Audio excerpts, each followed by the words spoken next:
जो मैं कर सकता था मैंने किया। ये मैंने किसी पे एहसान नहीं किया। अल्लाह ने दिया मुझे इतना ज्यादा, मेरी जिम्मेदारी थी कि मैं अपनी कौम के लिए कुछ करूं। ऐ मेरी ज़मीं अफसोस नहीं जो तेरे लिए 100 दर्द सहे, महफूज रहे तेरी आन सदा चाहे जान मेरी ये रहे ना रहे। गोलियां खाने के बाद वो बंदा जिस तरह से आया सामने और वो तकलीफ में है, लेकिन जैसे ही वो अपने वर्कर्स की तरफ देखते हैं तो वो मुस्कुराते हैं और वो हाथ हिलाते हैं और उसके बाद वो मुक्के का निशान बनाते हैं।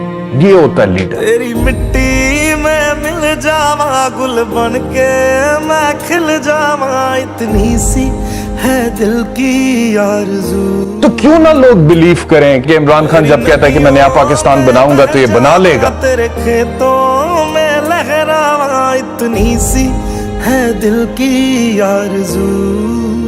एक मुल्क का प्राइम मिनिस्टर वो मुल्क के बाप की जगह रखता है, उसकी कौम उसके बच्चे होते हैं।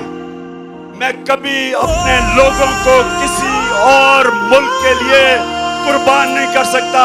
सरसों से भरे खलियान मेरे जहाँ झूम के भंगड़ा पा न सका, आबाद रहे वो गांव मेरा जहाँ लौट के वापस जा न सका। लोगों ने कहा कि इमरान खान तुम्हारी जान को खतरा है।